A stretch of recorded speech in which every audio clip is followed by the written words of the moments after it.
সকালের নাস্তাটা যারা 10 মিনিটে তৈরি করতে চান আজকের রেসিপি দেখে বানিয়ে নিতে পারেন। আজকে আটা দিয়ে তৈরি করছি বেলা ছাড়া পরোটা। খুব ইজি এই পরোটাটা বানানো, আর বানানোর পর সারা দিন ধরে সফট থাকে। আর আজকের এই পরোটা শেয়ার করেছি আমি আটা দিয়ে চাইলে এরকম করে একটা নাস্তা শুধুমাত্র 10 মিনিট সময় হাতে নিয়েই বানাতে পারেন।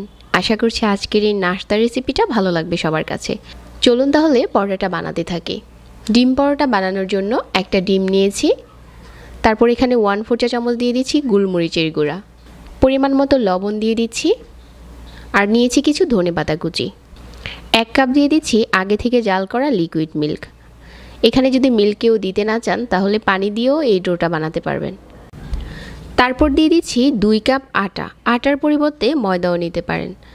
একটা হ্যান্ড উইক্স দিয়ে খুব ভালো করে মিশিয়ে নিতে হবে। আর এখানে আরও 1 কাপ নর্মাল পানি দিয়ে দিতে হবে। প্রথমে আমি একটু মিশিয়ে নিচ্ছি, তারপর আরও 1 কাপ দিয়ে দিচ্ছি পানিটা দেওয়ার পর আবারও নেড়ে চেড়ে খুব স্মুথ একটা মিশ্রণ বানিয়ে নিতে হবে। হ্যান্ড উইক্স দিয়ে অনবরত নাড়তে থাকবেন আর দেখবেন যে খুব স্মুথ একটা মিশ্রণ হয়ে গেছে। তো পরোটা বানানোর জন্য আমার এখানে ডোটা কিন্তু রেডি হয়ে গেছে।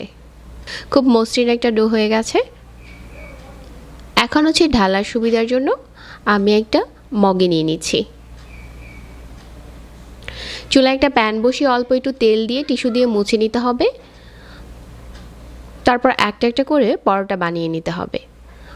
অল্প একটু মিশ্রণ দিয়ে প্যানটাকে ধুলিয়ে দিচ্ছি যাতে কিছুটা পাতলা হয়ে যায়। আর 30 সেকেন্ড অপেক্ষা করলেই দেখা যাবে যে রুটিটা খুব সুন্দর করে কুক হয়ে গেছে। ঢাকতেও হবে না, মাত্র 30 সেকেন্ড অপেক্ষা করার পরেই রুটিটা উপর থেকে খুব সুন্দর কুক হয়ে গেছে। এখন হচ্ছে উল্টে দিতে হবে, আর উপরে একটু তেল দিয়ে দিতে হবে। তেলটা অপশনাল, কেউ চাইলে তেল ছাড়াও ভেজে নিতে পারেন। তেল দেওয়ার কারণে পরোটাটা ভাজার পর দেখতে কালারটা একটু সুন্দর হয়। তো এপাশ ওপাশ করে নেড়ে চেড়ে ভেজে নিচ্ছি।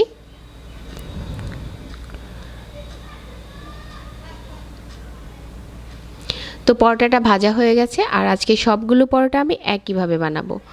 তবে যারা হেলদিভাবে তৈরি করতে চান তারা চাইলে শুধু প্যানের মাঝে রুটিটা দিয়ে উপরে একটা ডিম ছেড়ে দিতে পারেন, আর উপরে একটু হালকা টেস্টি মশলা দিয়েও পরিবেশন করতে পারেন যারা হেলদি খাবারটা পছন্দ করেন। বেলা ছাড়া এই পরোটাটা খুব সহজে তৈরি করা যায়।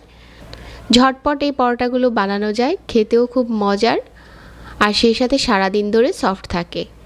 যারা অল্প সময়ে নাস্তা তৈরি করতে পছন্দ করেন আজকের এই আটার পরোটার রেসিপি অবশ্যই ভালো লেগেছে। সবাইকে ধন্যবাদ জানাচ্ছি, আর আজকে এখানেই বিদায় নিচ্ছি। আল্লাহ হাফিজ।